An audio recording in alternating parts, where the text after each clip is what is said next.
हैं वो नहीं बोलना चाहिए। मान्यवर, इन्होंने 50% से ज्यादा आरक्षण करने की वकालत की। मैं आज देश की जनता को कहना चाहता हूं कि देश के 2 राज्यों में धर्म पर आरक्षण अस्तित्व में है। धर्म के आधार पर आरक्षण ये गैर संवैधानिक है। मान्यवर, संविधान सभा की कोई भी डिबेट आरक्षण के प्रावधान करने वाले आर्टिकल की पढ़ लीजिए। इसमें स्पष्ट किया गया है कि कोई भी आरक्षण धर्म के आधार पर नहीं हो सकता। आरक्षण पिछड़ापन के आधार पर।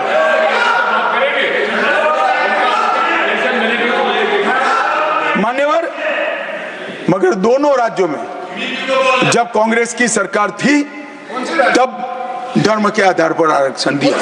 अब क्या हुआ है, सुप्रीम कोर्ट में रुक जाता है क्योंकि 50% की सीमा है। वो ओबीसी का कोई कल्याण नहीं चाहते हैं। 50% की सीमा बढ़ाकर मुसलमानों को आरक्षण देना चाहते हैं। मानिए, धर्म के आधार पर आरक्षण देना चाहते हैं। और मैं आज फिर से एक बार इस सदन में जिम्मेदारी तब के साथ कहता हूं, दोनों सदन में जब तक भाजपा का एक भी सदस्य है, धर्म के आधार पर आरक्षण हम नहीं होने देंगे। इस संविधान विरोधी। मान्यवर, मैं अब कांग्रेस पार्टी ने कभी धर्म के आधार पर आरक्षण अरे दिया है।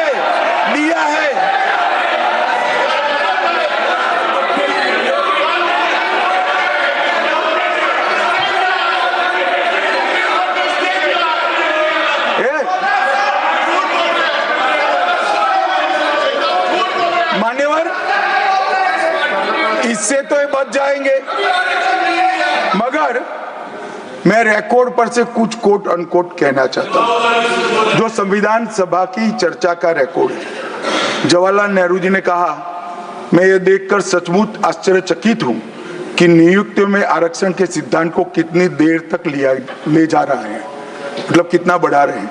मुझे नहीं लगता कि ये बिल्कुल अच्छा है। ऐसा लगता है कि मुदलियार और ब्राह्मणों के सिवा लगभग सभी जातियों को पिछड़ा वर्ग में शामिल कर देंगे।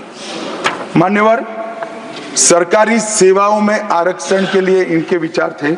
मैं इस बात से चिंतित हूं कि सरकारी सेवाओं में नियुक्ति के लिए जिस तरह से बहुत सारी जातियां और समूहों के आरक्षण के प्रस्ताव आते हैं, यह बहुत बुरी प्रवृत्ति है।